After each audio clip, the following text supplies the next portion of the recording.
We have a Morgahn Fingall here, a sophomore right side hitter from the University of Tennessee. All right, Morgahn, you're from Virginia. What made you come all the way to Tennessee? Well, turns out, so my family's in the military, so I actually haven't lived in Virginia for that long. I was only there for 3 years. Coming all the way to Tennessee, even though it like borders Virginia, it wasn't that much of a big move for me because I'm used to moving around. I'm used to seeing new places.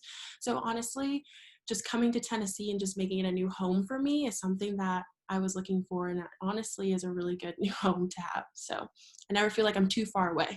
Well, adjusting and moving like you've done in your childhood, place to place, you've developed a really good sense of what type of friends to have around you. How are they able to help you stay focused and determined to achieve your goals? I really developed friends that I've been able to have lifelong relationships with because as I move from place to place, I might not see them as often. And so it's always good to have those friends that when you see them, you start immediately having like a conversation. It's as if you never left them.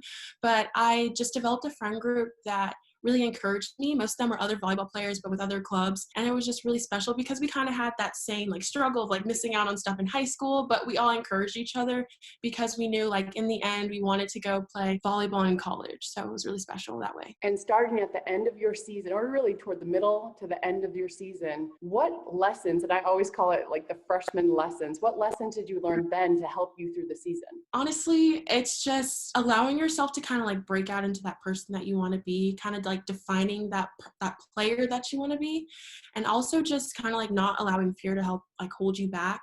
I think that's one thing I've definitely learned because this time that you have is so small in college. So taking every opportunity that you can to become a better player, to become a better student, just to become a better person overall is just something that I've learned. And showing that confidence that, you know, you're here for a purpose.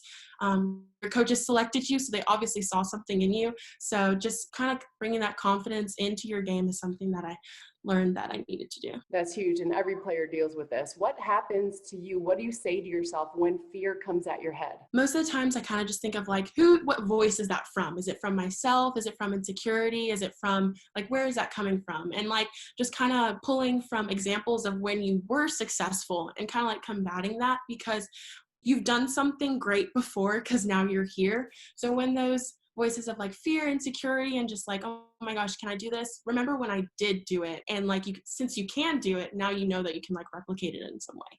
You know, if you're just learning that lesson as a freshman heading into your sophomore season, watch out because a lot of people learn that way late, maybe in their upperclassmen or even sometimes after college. This happens to a lot of freshmen. They come in thinking they're going to play right away, and then they have to sit the bench to go through that adjustment.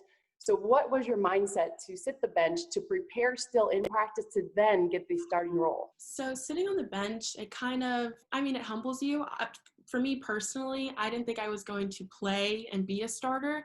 I just really wanted to kind of like find my footing because when I was in high school and club, I always played. I was always starting because you were just a dominant player on those levels. But coming to college, I definitely kind of felt like some hesitance because of such like the huge platform and the players that we were going to play against. So sitting on the bench, it kind of like it trains your mind to say like you always have to compete with your teammates, but a healthy competition, obviously.